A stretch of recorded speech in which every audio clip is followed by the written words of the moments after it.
All right.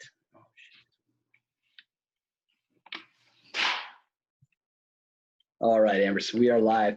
So hello, everybody. Welcome to Living Greater and the Optimized Influencer. Thank you so much for joining us tonight. Tonight we have a special guest, Amber Warren with Functional Medicine of Idaho.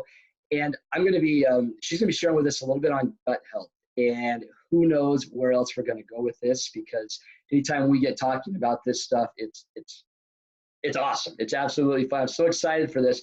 But before we begin, I just really quickly wanted to run through what it means to be an optimized influencer. And so to optimize your influence is preparation to give the best of yourself in that moment to everyone you are connected to. I feel that's an amazing gift that's rooted in first honoring yourself to better serve those around you. And I always use the analogy of when you're on the airplane, they don't tell you to first put the air mask on the person next to you, on your child. They put it on yourself before you can take care of others. And that's one thing that I feel, just in my experience and understanding of what Amber does with her clinic, that they do. They have, and she's going to explain more about it because I can't possibly do it justice, but she is the owner of Functional Medicine of Idaho, and they run a multitude of services and offerings there that are rooted in helping their patients live a more full and functional life and lifestyle. She's been a big influence on me over the last couple of years as I've been working to get myself back into health and get rid of some chronic ailments that I was dealing with. And so without further ado, Amber, welcome and hello. Thanks, Aaron. Thanks for having me. I'm stoked to be here. You're very welcome. Thank you. Your practice, why don't you tell us a little bit about it, just to start off with? I know you guys been a couple of years now, right? Yeah, so my husband and I actually own it, and he does that. He's not a medical person at all. He runs the business side of it. And we purchased it from a physician that's been around for a long time, Dr. Gail Eberharder, who started, at the time, was called Functional and Integrative Medicine of Idaho. And she kind of was truly the pioneer in the Treasure Valley for kind of getting this concept of functional medicine rocking and rolling. And she wanted to retire, and I'll try to make a long story short, but I started working for her it's been about 3.5 years now. And just coming from the conventional medicine world, where I realized I was continuing to put Band-Aids on people's problems, right? And I worked in the field of autoimmune disease at St. Luke's. And so when it comes to autoimmune disease, there's a huge correlation there with gut health, with which we can get into. But I just felt like not only was I putting Band-Aids on people's symptoms or their diseases, but I was putting really toxic Band-Aids and leading to more comorbidities and more illness.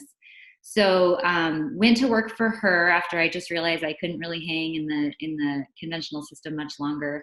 And about a year in, she decided to retire early, and we started having those conversations about what the clinic would look like and what would happen to me and the other provider that was there at the time. And it just so happened that my husband, Sam, had suffered back-to-back concussions from mountain biking. And me, as I knew a lot of the physicians at St. Luke's, had gotten him into the concussion clinic and some really great sports medicine docs there, but he just wasn't progressing in the way that we hoped he would. I mean, any of you who have had concussions, traumatic brain injuries, it's heavy, and it's a really big deal. He was struggling with, of course, chronic pain, headaches, overwhelming fatigue, but then it started to lead into some depression. And he admitted at one point he was starting to have some really scary thoughts.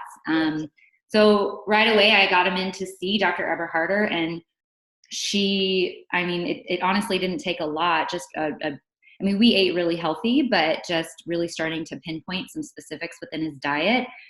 But at this point, even more importantly, the stress piece and the sleep piece, and then just getting him on the right combination of supplements. And honestly, Aaron, within 3 to 4 weeks, I felt like I had my husband back. We had the man of our house back, and it was amazing. So my point is that my husband became a believer, and he, not having any medical background, was like, this is the future of healthcare.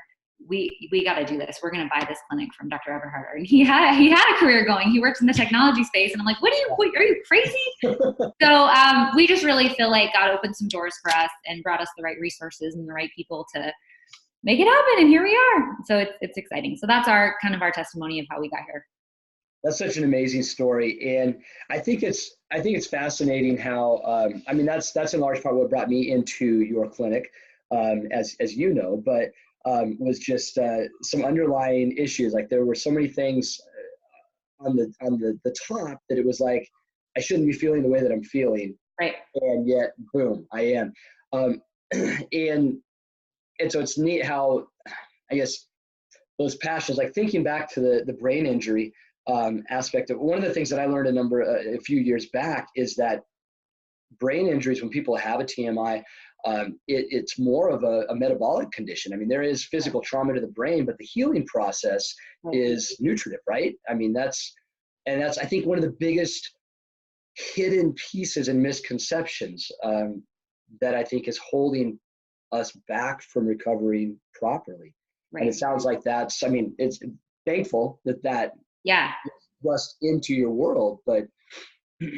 And it's, I think this is actually a really good segue into gut health, because there's a term that I'm communicating to my patients all the time.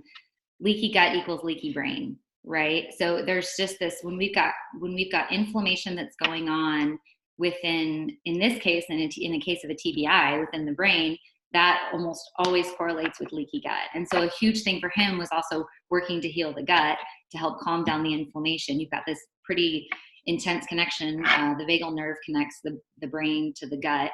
And so working with his gut was ultimately what was able to get things healed. But yeah, like to your point, it's absolutely metabolic. And until you can hone in and specify what that individual needs or what that individual is deficient in, or hone in on what is ailing them, right? Some people can have concussions and not be totally impaired by them, amazingly. You've got some NFL players, for example, that end up at an autopsy later in life having this CTE, right? Chronic traumatic encephalopathy. But then there's tons of NFL players that never have issues. Yeah. And so that's where I think we've really gotten lost in medicine, is like, it's not this one size fits all approach. Not everybody fits in a box, right? Some people have certain predispositions. Some people have certain environmental issues going on that are driving their symptoms or driving their disease. I was actually thinking a lot about you a couple days ago. I was listening to an interview between James Maskell and Mark Hyman, which are two pretty well-known functional medicine gurus, especially Mark Hyman. But they were talking about how our community influences our outlook of either health or disease even more so than our genetics, right? So like, community does? Is that yeah, what you said? Yeah. It's wild. Like they were talking about how if you have an obese father, that's not going to weigh as heavily as if you hang around people that are obese or people that have cardiovascular disease, right? And so I think that's something that, like, a lot of us, people like you, people like me that are coaching people towards wellness, we have to remember these things. Like loneliness is rampant, right? People that just aren't even surrounded in community. Again, okay, I digress. We could go on a totally different tangent here. No, I mean, that's great. Tangents are good, and there's no scripts, so it's all good. But no, I mean, I love that. I was actually listening to a podcast on the way home tonight, and mini tangent, which I want to actually come back around to a little bit later, but the concept of sleep. And I've said it before, we've all said it, and I told my mom, like, when I was single before Nikki and I met, and I was going fly, I would work all day, I would fly fish until dark, and then I would drive an hour and a half, back home to start it all back over again the next day. And I was, I was just living life, having fun. They're like, oh, you got to get rest. And I'm like, I'll sleep when I'm dead. Mm-hmm. And that mentality is so pervasive in so many different areas, not just with sleep, but I would link that in with that comment that you made about community creates our outlook, and it can be devastating. I love, you dropped two words. You said leaky gut and leaky brain, or leaky gut, leaky brain. That idea of leaky tissues. Yeah. That's weird, right? I mean, it sounds weird from the outside. Yeah. It's like, what do you mean? And, I know enough to be dangerous with it. Right. But the concept of concussions, and this isn't about concussions, but it's an interesting topic. The concept of concussions, because, as a high school teacher, I have a lot of students that they're playing sports, and it's amazing to me how many concussions there are. And I was a student at one time, went to high school, and I don't remember that many concussions. So whether they were undiagnosed or whether there's something going on now that's leading to more, I don't know. I mean, I have my own inner thoughts, right? But one of the things that that I was reading up on was this idea of leaky tissues, and I guess the brain feasts on glucose, but it's got to be processed some way. And if these leaky tissues, I don't know if this is accurate, tell me, but these leaky tissues maybe let some of that out, and it's actually damaging to the brain tissue, and maybe prevents it from, I mean, a very simplified view, I'm sure, but prevents it from healing at the proper rate. So, I mean, am I even close? Like, am I throwing it in the park?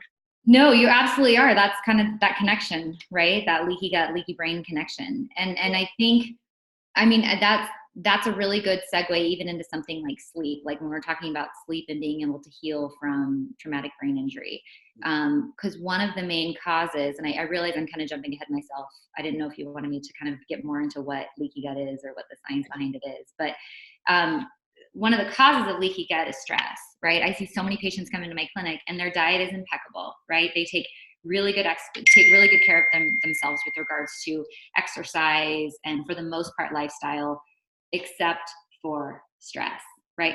They're not sleeping, or they're on their screens until midnight and then trying to sleep and getting up again at 6, and they're on their screens again working, and they're not taking time for rest or taking time for play. They're not meditating. They're not having a spiritual part of their life that we know is so important for healing. So if the sleep thing isn't there, you're going to have high cortisol, and cortisol is something that we know damages the gut lining. And so if there's this brain gut connection, right? Like that's what it was such an imperative part of getting my husband to heal. We had with each of his concussions, we had literally just had a baby, and they were up at night crying, screaming. And it wasn't until I said, you're out of the bedroom, you're upstairs in the guest bedroom, we're going to put black light curtains on, you're going to wear earplugs. We have to fix your sleep to get your brain and ultimately your gut to heal, or vice versa, however you want to say it. Right. And so it's just, and that's where it is, just taking like every piece, right? Like you go to a neurologist for a neurocognitive issue, or a cardiologist for your heart, and they're so focused on that piece. They're so focused on that one part of your body without looking at like the bigger picture. And that's where I think we've really just like lost such a part of this comprehensive care in medicine, right? We're just so stuck in this like frame of mind that's like, I'm not going to look outside the box and try to assess a person's lifestyle, or believe that food is medicine and medicine is food. And anyways, I could go on and on and on about. Yeah. So speaking of food, we're talking about leaky gut. Arn, I think you muted yourself. Oh, did I mute myself? You got me? Hello. Oh no, I muted myself. Sorry. Carry on. Sorry. I don't need to touch anything. I think I'm good. All right. We're on. We're live. We're good. All right. So with I mean, I love the idea of this, and I mean, obviously there's so much technical side to it, but I don't know that everybody needs to know that aspect of it. What I think people really want to know, what I find most curious is so a large portion of the population probably is affected by this, doesn't know it. I don't know if we actually have numbers or data that, that like in terms of total numbers of people that might be affected, but what's something that everybody could do or what are some things that everybody could do to improve their gut health? We hear a lot about probiotics, and we hear a lot about sugar, and we hear a lot of, and everybody's on this, there's this diet and this diet and this diet and all these different things. How do you make sense of it all? And how much of it is big, I guess, big topics, very, very vague. How much of it is generalizable so that everybody could apply it? And how much of it is like specific? So what kinds of things could we generalize that, okay, you need to do this, this, and this regardless. And then where do we start pinpointing some of the other aspects? Yeah. So that's not a straightforward answer. Can I start with just giving a real quick kind of, for the individuals that don't know what leaky gut is? Yeah, Can I please. give a real quick orientation of that? So the medical term is increased intestinal permeability, right? So when we're talking about our small and large intestines, we're talking about with regards to surface area. If you were to lay out your intestinal tract on flat ground, it would take over 2 tennis courts, right? And so that's a really efficient way of our body being able to absorb nutrients, right? But for key absorption, we need it to be really thin. So it's one cell layer thick. So like smaller than a piece of hair. I mean, it just microscopically small. So that with that thin layer, it means it's really sensitive to damage. So we've got all of these factors that play into intestinal cell damage. So we look at, so in functional medicine, we start even from just like when you're a baby, when you're born in the womb, right? So we look at factors like, were you born vaginally? Were you ever breastfed? We know that if you're born C-section, you don't get this inoculation of mom's beneficial flora, if you will, that helps to inoculate your gut, which is where 80% of your immune system lives, right? So your first exposure to bacteria is in a hospital, right? You're born in this really sterile setting, and then you're exposed to this crazy antibiotic resistant bacteria. Yeah. And then if you're breastfed, that again helps really inoculate with all the vitamins and minerals and colostrum are in breast milk. It just really helps to facilitate a healthy microbiome environment. We know that stressors as a small child, like I have a patient who has 3 autoimmune diseases. She was born C-section, and she was born with really significant hip dysplasia. So she was, for the first year of her life, she was in bilateral leg casts. Like imagine how traumatic that is for a baby, right? Yeah. For some of my sickest patients are honestly patients that were in the NICU for the first 4 weeks of their life. There was just a lot of stressors that wiped out their beneficial bacteria and had dramatic effects on the microbiome. Number of antibiotics early on in life, right? Even we know that those first 3 years of life are absolutely imperative for kind of setting the stage for what your gut, hence your immune system, is going to look like later in life, right? So we go and we track that. We, as you know, require people to fill out extensive amounts of information on their health history before we'll even take them on as patients, because we have to know that kind of stuff before we meet this person. We want to develop a plan and kind of know what we call triggering events in their life were, right? I mean, somebody that has had 40 rounds of antibiotics in life, that's huge. And that's really significant. There are studies that show that after 1 round of antibiotics, it will take your gut 1 to 2 years to heal. And then there's other studies, some of the more heavy hitter antibiotics, your gut will never be the same. But on the flip side of that, going to a more plant-based, high fiber diet can change your microbiome within 24 to 48 hours, right? I mean, like powerful stuff. So we look at things like that. Of course, diet plays a role. People that are eating the standard American diet, their guts are crap. I think the one I like to usually start with as well that maybe doesn't seem as obvious, I've already touched on, is stress. Stress is huge, huge, huge within our country, and it's so toxic to our bodies. We look at other agents, not just antibiotics, but other pharmaceuticals. You know, the occasional ibuprofen that you're popping for aches and pains, but all of a sudden you realize you're actually taking 800 milligrams of ibuprofen 4 times a week for that ache and pain or for that headache, or that is really hard on your actual gut lining. The issue with gluten and sugar, I don't think gluten's evil. I'm not of the opinion that everybody has to stay on off gluten for all of their lives, right? Gluten is hard on your gut lining. It's not gluten, it's not wheat's fault. It's what we have done to gluten and wheat, right? We've genetically modified it. We've sprayed it in this horrific agent called glyphosate that totally changes the structure. Our body doesn't know what to do with it.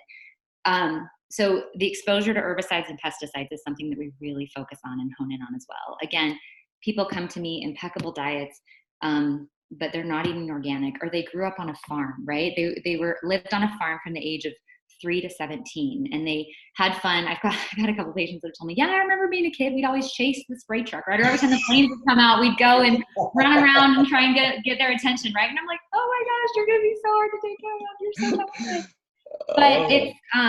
But it's true. Like this compound, I just couldn't say enough about glyphosate. It's in our rainwater. I mean, it is used everywhere, and it's not just Monsanto doing it. Almost every weed killer out there has some of it. Well, and that's, I mean, not to interrupt, but that is something, I mean, I was wondering if we would go there, and I didn't bring it up earlier to kind of see it, but that's something that I've you and I have talked about it. I was reading about it before. It's amazing when you look at the history of it, what it was developed for, the fact that it's an herbicide, it's a fungicide. And so it really, I mean, yeah, it kills plants. And I mean, it's an amazing tool, right? When you think about like creating crops and manufacturing food, it's an amazing tool from that standpoint, because of the way it allows to produce. But then you look at what it does and how it kills the plants, and those things like the fungus and the things that help those organisms thrive are the same things that help us thrive. And like you said, it's in it because it's water soluble. Right. And that's what I think was the biggest, like, and I talk about not this as an example, but I talk about this to others just in science. You know, I mean, I think that's one of the things that is good and bad. Like, it's sometimes we find these amazing things through the process of research, but it's only after we found it that we recognize what it is. And the genie's out of the bottle, you know, it's too late. And this is one. And, you know, if I'm not mistaken, but correct me if I'm wrong, but my understanding is that those membranes in the body have some of those interactions with those fungal layers and those microbes, that microbiotica, and that can be directly affected by these compounds that we're putting into our body. I mean, well, you really think about it, like a lot of, you know, when you're eating food that can hang out on a shelf for 3 to 4 months and not go bad, right? You're shopping from the center of the grocery store. All of those foods have preservatives in it that are keeping funguses and mold and bacteria and viruses from growing. Well, what are they doing to our gut when we're eating it? Right? They're wiping out everything that could be beneficial, because we have entirely more beneficial things that are going on in our gut and our microbiome than we do bad things. Right? Yeah. And so it's like, I mean, it's kind of like common sense. You have these aha moments where you're like, yeah, like somebody that's eating processed foods all day and not eating organic, they don't stand a chance. Right. So it is, yeah, you start to put things together and you're like, wow, and it's interesting because so many of my patients can go, you know, on a European Riviera cruise, and they're like, I eat gluten, I think my gut's healed, I think I'm fine. And then I'm like, okay, be careful. And sure enough, a month later, they're like, yeah, I tried some pasta and I was so sick. And it's like, because they don't have that problem over there, right? They eat a lot of fresh food. They don't just hammer their wheat in the kind of crap we do. So back to my original point was that, again, it's not that gluten is inherently bad, or but it's just that our guts can't tolerate it for the most part. Our microbiome can't tolerate it. And we don't know, we don't have statistics on how many people have leaky gut. That's just not something, you know, you'd have to look at every single person's, you'd have to do some pretty incredible studies to look at under a microscope what an intestinal layer looks like. Sugar's just bad. Sugar's just so, I mean, we don't need to go on and on. Most people are pretty aware of this now, but sugar's just inflammatory. It drives insulin, it drives abnormal glucose levels, which drive inflammation. And inflammation is at the core such an issue with so many chronic diseases nowadays. So sugar's just bad, and it should be avoided in all forms. And I think, you know, on that same topic of, okay, what are foods that we can avoid to help our gut? I think the conversation really needs to go towards what are foods we can include in our diet. I love that. Right? And you know this as much as I do, that people get stuck, you know, on the latest fad. Like right now it seems to be keto. Right. For a while, it kind of, we got into low carb, and then it kind of blew up into this keto phase. And not that I think anything's inherently wrong with ketogenic diet. I think it has some amazing therapeutic interventions for things like cancer and epilepsy and for weight loss. And oh my gosh, people's triglycerides will drop like a stone if you put them on a ketogenic diet. Right. But in the concept of leaky gut, there's this whole issue called LPS, or lipopolysaccharides. And so people that have damaged gut linings, they all of a sudden start to eat a lot of fat, and especially some of the processed, more, you know, saturated fats that are typically eaten in high amounts on a ketogenic diet. You can actually have these toxic particles that come from the fat, those into your bloodstream, and those can create an unbelievable inflammatory response. So you just have to be really careful. So back to the topic of what are things we should focus on eating when we're trying to really work on gut health. I think the first one I try and work on my patients with, of course, and I'm really blessed. We've got some awesome nutritionists on our staff, because I think when we're really trying to make these changes, and again, this is something you know all too well, people need accountability, right? People need a community to surround them and support them, because it's hard, because not everyone was raised to read labels before they consume food. Right. Not everyone was raised to move their body and engage in regular exercise and engage in regular relaxation techniques. So we have a team of nutritionists, and they spend 1 hour with these people, because I don't have that kind of time. And honestly, it's not what I'm gifted at. I didn't go to school specifically for nutrition. so I've got this team that's just awesome, and they serve as accountability partners, and they put together personalized plans. And if you don't cook, that's okay. We can figure out a way to get you healthy food delivered to your doorstep, as you guys know. But oh my gosh, Arn, what were we on the topic of? Oh, LPS. No, we are past LPS. Good foods to include. Foods to include. Thank you. So of course it's organic, and that's where my nutritionists really come and help teach like the dirty dozen and the most affordable ways you can buy the more heavily sprayed foods. But then it's like eating the rainbow as far as what we call phytonutrients, right?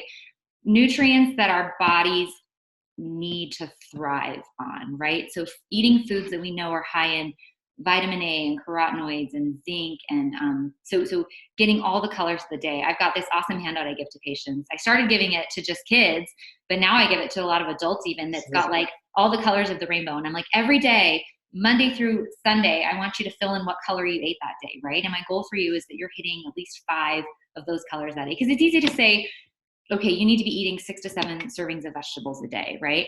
Well, people are going to go eat potatoes, and they're going to put some spinach in their smoothie, and then they're going to eat more sweet potatoes at night, right? And then it's like, okay, well, where was the purple? Where is the blue? Where is the red? Yeah. And so my point is that eating this wide variety and diversity of food is really what the environment in our gut needs to thrive on, right? And then right alongside that is usually having a discussion about fiber, the right kinds of fiber. There's actually studies that have been done on mice, but regardless, good controlled studies that talk about when you eat fiber early on in life, it dramatically decreases your risk of autoimmune disease later in life, right? So, and the reason is that these good beneficial bacteria and little things called short chain fatty acids that really help to stimulate immune function, they thrive on fiber. So it's not enough to say, take a probiotic every day. Yeah. It's not really enough usually. You have to change your diet if you're wanting to change your microbiome. You really have to start to eat a wide variety of diverse, healthy, ideally organic foods, and be getting enough soluble and insoluble fiber in your diet. I think the concept of fiber is really interesting because, I think a lot of people will associate taking a probiotic with gut health and improving gut health. Mm-hmm. You just mentioned that, but like so many things. I mean, it's like, what is that? The probiotic needs something, and so there's something else called a prebiotic, and that prebiotic is more of your fibrous foods, right? Yeah, exactly. So, and that's something that's interesting. Like they don't market typically. I mean, they're starting to, right? And marketing is what drives. I think it was that conversation a few minutes ago. Community, right? Community drives what we do. And so the marketing is driving how we're purchasing this stuff. So like, you go down to the store and not that it's the best thing, but you buy a canister of Metamucil, right? And it's people often buy it for regularity or whatever, but it doesn't say on there necessarily prebiotic. Some of them though, I notice are starting to do that. And or bars, I'll see that a lot. They'll say prebiotic and probiotic in this bar. And it's interesting. It's neat because it's coming back around. But again, that idea of marketing, I mean, if I wanted to get fiber into my body as a supplement, can I just take like psyllium husk and just flavor it however I want to? I don't need to have, again, the one that I mentioned has sugar in it, and the one that they have that has no sugar in it has artificial sweetener. And so it's like, damned if you do and damned if you don't. I mean, I'm like, know, but you need it. And that's cool. And a lot of times when people cut out gluten, they're cutting out things that might introduce fiber into their bodies. So that's a risk that people run into, right? It is. And that's the problem with like this paleo ketogenic diet. Grains are evil. Don't ever eat grains, right? Is that all of a sudden, we went from eating a diet that was 30% soluble and soluble fiber to less than 10% because you're hardly getting any carbohydrates in, right? So that's where my nutritionist, we have a very specific ketogenic food plan that we put people on. But anyways, it's really, really important in a plan like that you're focusing on those fiber-rich vegetables to make sure you're getting that in your diet to help facilitate good gut health. Because even, a lot of people will go on a ketogenic diet to lower their blood pressure or lose weight or drop their cholesterol. But man, if you're increasing inflammation by eating more of the saturated fats and not getting enough of the good soluble fiber and phytonutrients that your gut and ultimately your whole body thrive on, you're not doing yourself any favors. And that's again where I think it comes back to the concept of testing and not guessing. A lot of people can do really good work on their own and get help from people like you, and people like me. But if they're not getting in and willing to do some of the tests and have some specific supplement plans put together for them, and they're not willing to dig a little bit deeper, then it is hard, and you can really spin your wheels and try and guess. So that's even when it comes to the concept of gut health. I have so many people that are like, gosh, I've been on this like elimination diet for 2 years. And I'm like, oh my goodness, how many nutrients are you missing out on? And you haven't made any progress. What are you doing? But, and inevitably we go and test their gut and they've got this yeast overgrowth, right? Or they have a parasite and they've been spinning their wheels and spending all this money on supplements and L-glutamine and all these things that heal your gut and, all the right foods, but they haven't been able to repair their gut, because before you repair your gut, you have to remove offending agents that are continuing to stimulate inflammation. And so sometimes it does take more. So that's why the question of what are general things people can do to heal their gut. Yeah, there's some good overview things that people can focus on, but sometimes it really does take just getting in somewhere and getting tested and finding out specifics on what is driving your symptom or your condition or your disease. Yeah. Well, and I believe, like, I look at you and your practice as what you guys do as coaches, medical coaches. Yeah. Right? You're teaching, because that's really what I felt. And you and I have some conversation whenever I've come in, because I'm interested in this stuff. I really like it, right? And you're smart, yeah. But I know that your process and everything you're describing gives that concept of we want to teach these skills. We want to teach why. We want to help you develop habits that are going to last over a lifetime, not just for this quick, short fix. Right. So with that, I know that, because we were just talking about this the other day, like we were walking through a local we were walking through Target, and they've got all of these and they're all DNA tests and a variety of other tests as well that are over the counter. And I think that some of them are for DNA, some of them, I think there were some for gut health, I think there were some for just all of these different pinpoint things. Are those tests generally reputable? I mean, here's the piece that I don't like about that, like personally, that if you go in and do something like that, it's like, what do you do with that information? Right. It's like, I mean, if you suddenly had all the answers to everything in life, what do you do with that if you don't know how to apply it? But are those, I mean, what's the best path for somebody that wants to learn more about their own body? Yeah, I mean, there's a ton of really good tests out there, right? Like I have a lot of people come in and see me and they're like, I ordered this food sensitivity test online, right? Like I know Everly makes a good one. And so help me. So I came off the foods, but I'm not better. And so I'm constantly having these conversations with people. I guess it's twofold. One, and I think the most important thing for people to realize is that like having something like a food sensitivity, that's not a root cause. That's a symptom, right? Again, we're talking about this issue of gut health, all these things that drive this damaged gut lining, where all of a sudden you have leaks, you have toxins and food particles getting into your bloodstream and your body's reacting to it, and it's leading to chronic inflammation. The food sensitivity, these tests are measuring antibodies to these foods. So it's a symptom, it's not a root cause. In functional medicine, our focus is root cause. We need to figure out what's going on, right?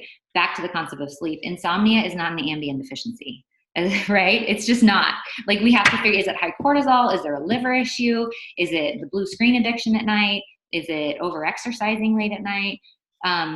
Again, I digress. So we're focused on root cause. So it's like, yeah, okay. And again, it goes back to this person has now pulled 25 foods out of their diet and they're no better because they haven't healed the gut. So I think there's good tests out there. I think a lot of the problem is too, if you don't have a professional to interpret these tests, to your point, what are you going to do with it? Right. And are you potentially going to do something harmful? So you get this test that says you're 3 times increased risk of diabetes. Okay. How do you fix diabetes? Like what are all the things you're going to do? Right. Because sometimes it is bigger than just, I'm going to eat less sugar. I mean, that's the first step, but sometimes it's so much bigger than that. So I think, I mean, of course I'm biased because I run a functional medicine practice, but I think everybody needs to go find a functional medicine provider. And there's a lot of really good ones, but just like any other profession, there's a lot of bad ones. Sure. There's a lot of practitioners and people, because it's a hot term, right? Functional medicine. Any practitioner, any RN, any nurse practitioner, any physician can go out there and say, I do functional medicine, right? Without having any kind of backing. It's not like you have to go to school for functional medicine to call yourself that. So I would just encourage everybody to find people that practice evidence-based medicine. That's so huge. Can they back up what they're saying and what they're educating people on based on studies and based on current literature, Sure. right? That's just, I just think that's really important. So if you find that you're getting stuck and you're not making the kind of progress you want to be making, you need some tests, you need some guidance, you just need somebody to kind of come in and just direct your path a little bit. Does that answer your question? Yeah, I love it. I love it. I recently, just for some programs that I'm running, I am incorporating a couple of tools. And again, just looking at, we're talking about collecting data and making valued judgments. And that's one of the things that I have found in my life as I've just been on this path, is that for a long period of my life, I would look at who did the thing that I wanted to do the best, and then I would model my life after them. I would model my training plan after them. I'd model my eating plan. And I found that I was miserable so often. It just didn't match.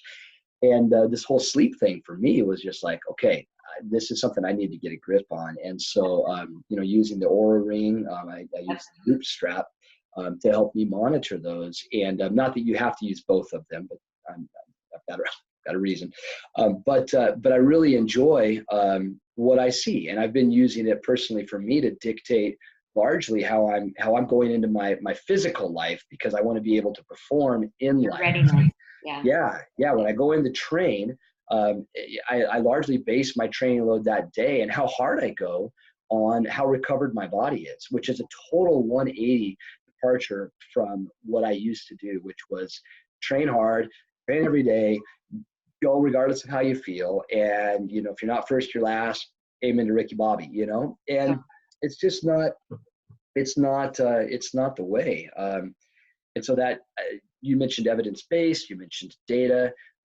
Those are such huge parameters that I think as we grow and the knowledge base grows, and people like you and your office and your practice are doing what you're doing, people have the ability to gain the information and the expertise to apply it to their lives. And I just think it shortens that learning curve down so that you're able to get results at a faster point. That's great. I love that. Absolutely. You mentioned a couple of minutes, it feels like a second ago, but plant-based diet. And this is, I'm like, oh, I got to come back. Even if it's after, even if it's when we're done, because I love meat. And we recently, my oldest has been talking hunting for a couple of years, and grew up doing it, got away from it. I'm like, okay, but we're in the thick of it. We've been out a few times this year. No luck so far, other than the memories we've made. And that's the most important part. It is. But I am excited now. In fact, we even, in the past, we've always gone in with our neighbors on an organic cow and split that. And so that's what we eat during the year. But I even told them, I'm like, hey, I'm getting something this year. Take me off the list. So the pressure's on. So I'm not looking to take that completely out of my life, but I do recognize that there are deficiencies. Anyway, I do recognize that I want to eat cleaner sources of meat, but I really want to go down this plant-based diet route. In fact, I posted a question yesterday of what are people's favorite high protein, because I equate protein with, athletics and whatever. And I equate, like a lot of people have in the past, not so much now, but have in the past, vegetarianism and veganism as being difficult to obtain a lot of protein or adequate protein. I know that's a fallacy and a false belief. But I love what you said, that when somebody goes on a plant-based diet, you see changes in their microflora in a matter of weeks, it sounded like. No, like days, like 24 to 48 hours. Okay. No, I said days. Yeah. It's totally nuts. So I think it's important that we define what a plant-based diet was. Like in my vocabulary within my practice, plant-based does not mean vegan. Okay. Not that I think vegan is wrong or bad. In fact, one of my nutritionists is actually a vegetarian. So I think that you can be plant-based but still consume meat. It just means the basis of your diet is not meat, right? Gotcha. It just means that you are, again, eating the rainbow. You're eating a vegetable, ideally 2 to 3 with every single meal. So I think that's an important distinction. I eat meat. I love meat. I'm biased. My family's biased because my husband is obsessed with hunting, and it's like his thing. So we're super blessed that we have all grass-fed meat and game in our freezer all year long. And if he doesn't get one, we make sure my son does. So we always have a backup. So I think that that's of course the most important thing. When I actually think back to like what got me in this thinking about functional medicine and wanting to go a more natural route within my career, one of the first books I read was the China study, right? And that got me all fired up about vegans and plant-based diets. But then I look back now and I look at a lot of the literature that is anti-meat, and a lot of it's based on conventional meat, right? There's just not a lot of good literature out there on these meats that are high in these inflammatory omega-6s versus these omega-3s. So I think everybody has to keep that in mind when they start to paint meat in this really bad picture. Meat by no means should be the basis of your diet, right? I know there's this kind of carnivore type diet that's out there. Right. I have not encouraged it. I don't know. And I think it also goes back to what we were talking about a few minutes ago, right? Testing and not guessing. Like I have patients that come and see me and they're vegans and they're thriving and they're doing great. But then I test their labs and they have no B vitamins, right? And they've got no iron. And I'm like, I don't know how you're not a little bit tired. Well, come to think of it, I actually do nap most afternoons of the day, right? So that's, I think, where red meat, it has a lot, not that there's not a lot of like B vitamins in plants, because there is, but it's just not very bioavailable for the body. We can't break it down well from plants. So that's where red meat comes in. So that's okay. You're thriving on being vegan. You feel good being a vegan. We got to supplement you. I got to get you on some B12, because B's are how we detox, and B vitamin and deficiency can actually lead to poor sleep. And B vitamins are really important in how we make ATP and how we metabolize fatty acids and yada, yada, yada. So again, it's just kind of personalizing a plan for somebody. I personally feel great on meat, and when I don't have meat and high protein diet, I don't feel great, and I don't feel like I perform well with regards to exercise and even brain function. So again, it goes back to that concept. Not everybody fits in a box. Everybody's unique. Everybody's different. And sometimes it's like, okay, stay keto, stay eating red meat 5 times a week, but I have to check your lipids in 8 weeks, and we have to see how you're doing. Oh, they're a little bit high. Let's drop your intake of saturated fats, drop your meat, and check it again. And let's just figure out what a good balance for you is. Yeah. So that's a long-winded answer. Yeah, no, it's great. I mean, this is also, and I can imagine that everyone listening is going to think the same thing. I mean, it's great. It's the conversation that maybe sometimes you want to hear, but you don't know what questions to ask. Yeah. For sure. And because we just want to feel better. And the other thing is, sometimes you mentioned it, sometimes we don't know that we don't feel good. It's just our normal. And that's a sad reality, right? But it is a reality. And so I think it's got to be just like so rewarding when you get that, see somebody, you get a phone call or a message or whatever that says, I'm feeling good, or I'm feeling better. I mean, that's awesome, right? That you can help bring somebody on that path. Yeah. Yeah. And especially when it comes down to just like, we've changed their diet, we've got them moving their body more, or sometimes moving less, right? Over-exercise is a really big deal too. Yes. Talk about driving intestinal permeability. Over-exercise increases cortisol, that causes leaky gut. I mean, I have that conversation more often than I would like to. And I used to be in that same boat, right? Exercise is my drug, it's my Xanax. And so I used to think that the more the better. And it's like, I mean, you know that too, previously being a cyclist, right? Like how much better do you feel? How much better is, just body composition wise for you now that you focus on weight resistance training? Anyways. Oh yeah. So yeah, I don't remember what I was talking about. Oh, that's okay. That's okay. But yeah, I mean, it's 100%. I have gone more the route. I mean, everybody's got to find what they love. And I hate to take away, somebody's passion and dream, I mean, if they're just like totally enamored with exercise and they're always dragging and tired and they're like, but they're just like totally into it, then it's like, let's hug and just go play and have fun. But I think that's the biggest thing. It's like exercise is vital, but I think the reason that we do it so often is for the wrong reasons. I think that we get into a lot of those things for the wrong reasons. And in reality, you know, you've mentioned it. I mean, sleep and nutrition are like the two things that Yeah. really dictate a lot about our body composition, our energy levels, and then mind, your mind, mental clarity. Yeah, your ability to think and talk and just function. And then there's stuff just that icing on the top, you know. So yeah. And I remember now what I was getting back to, just with regards to, you know, how wonderful it is when I hear back from people or the patients call and they're like, I'm canceling my next appointment. I don't need to come see Amber. I feel so much better. It's so awesome. But there are the people that, they feel like they're doing everything right and they come back. And that's where you have to dig, right? Again, root cause. Okay, why are you still tired? Do you have a heavy metal toxicity? Right? Are you exposed to mold? Are you, is your indoor air really polluted? And we need to get some ventilation going on in your indoor air because you live in a little bit more of a toxic environment. Do you have sleep apnea? You think you're getting 8 hours of sleep, but you're actually not getting adequate oxygen at night, right? Your brain's not able to recover. You're not able to take out the trash. Men make all of their testosterone, I shouldn't say all, most of it, between the hours of 5 and 7 a.m., right? So if you're not getting good sleep and you have sleep apnea and you're not getting that deep REM sleep that you're tracking, you're not making hormones and you're not detoxing.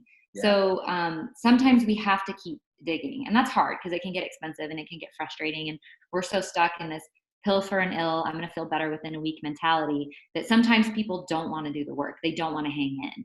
Right. And that's frustrating for me as a provider, almost as much as it is for my patients, right? But you do have to keep digging, because I always tell my patients, listen, I can spend a lot of your money.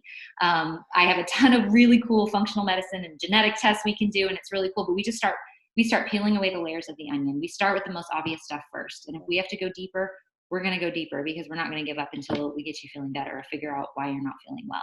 And I think a lot of what people miss out on too is we're so caught in the mentality of sick care, right? You come in when you're sick. Not enough people are willing to spend the money or the time or the energy into preventative anti-aging care, right? Like, how do we prevent cancer? How do we prevent cardiovascular disease when you've got family history of it, or your friend, like you experienced this, you've got people around you that are getting sick. Yeah. How do I not make sure I'm that next person? How do I make sure that I'm not just alive for my family, but that I'm well and I'm bringing my best self home? And we all want to age well, right? I mean, let's be honest. That's just really important. Absolutely. Absolutely. I've seen numbers on the stuff, and I can't make any statements as to how much, but just in terms of the amount of money that is spent as we age on keeping us healthy and dealing with problems versus the amount of money. Like, I mean, that's the amazing thing in the health and wellness space, is that in the preventative care space is how often, and even myself, we balk at spending this money, X money, to be able to find a solution or to be able to feel better, and maybe even a better that will just perpetuate for the rest of our lives. Right. And we just push it off until something snaps, something happens, and then that is big. I mean, it's way more expensive to be hospitalized, right? And some of these things that you've mentioned, I mean, you can't go back from them. You can hope to beat them, but. And so I think it's such a, it's vital. It's amazing. Goodness gracious. Yeah, I knew the time would fly, and it has. My bad. No, it's not your bad. It's good. It's really good. I love it. And this is just, like I said, anytime it seems like we get an opportunity to talk, I have more questions that just keep coming up, which is great. And you've got great answers. It's always a great conversation. And I thank you so much for that. I am going to, so when I make this live, I will be putting some links down below. So if you would like to get in touch with Functional Medicine of Idaho or Amber, I'll have links down below where you can reach her. But Amber, if there's what services, do you have a newsletter or anything like that? Yeah, we do. We've got a newsletter that we put out at least monthly, if not more. So you can go to our website and I think it's up at there's a banner at the top that just says click to join the newsletter. And we send out mostly tips and tricks and wellness topics. Usually there's a recipe from one of our nutritionists every week. And then we do a lot of group education and kind of events at both of our locations that you don't necessarily have to be a patient to attend. So we kind of put announcements In fact, if I can put a plug in for a really cool event we're doing in January, it's called the Renew Intensive. So we've got this nutrition plan called Renew, and it's kind of like a whole systems reboot, right? It's pretty much like paleo on steroids, but it's the evidence of it for, I mean, we have really cool statistics from when we did it last January, like diabetics coming off their insulin, right? And like headaches gone within like a week, and just some really, really cool data from that. But we do, it's a 4 to 5 week program. It's a combination of group education. Again, that community piece is so important. And then you have one-on-ones with providers and nutritionists. And again, you don't have to be a patient to attend that. So that's something we would be sending out announcements. That sounds awesome. So that'll be, people will be able to get information about that through the newsletter? Correct. Yep. That's perfect. Yep. So that's great to know, because it's not a link that's going to go away after January. If they sign up for the newsletter, whenever they see this, they're going to get information. Yep. Relevant and timely. That's dynamite. And then you guys are on Facebook as well, right? Yep, we are. We have a pretty active following on Facebook and on Instagram, where again, we try to make some of these announcements and just offer some evidence-based tips and tricks on, root cause illness and all things functional medicine. That's dynamite. That's dynamite. And I think, thinking back to Eat the Rainbow, I know that I've seen that picture somewhere, and as we were talking, I think it might have been on one of your posts and pictures. So nice. Well, Amber, thank you so much for spending this time with us tonight. And if I can get you to hold on for just 1 second, and I'll go ahead and shut us down. And then again, please be sure to check out the links down below. Thank you so much for joining us today. It's been a ton of fun. I know you've gained a lot of insight, maybe more questions. You know who to reach out to if you have questions on that. And tag into that newsletter. That Renew program sounds absolutely amazing. So thanks, everybody, and we will catch you soon.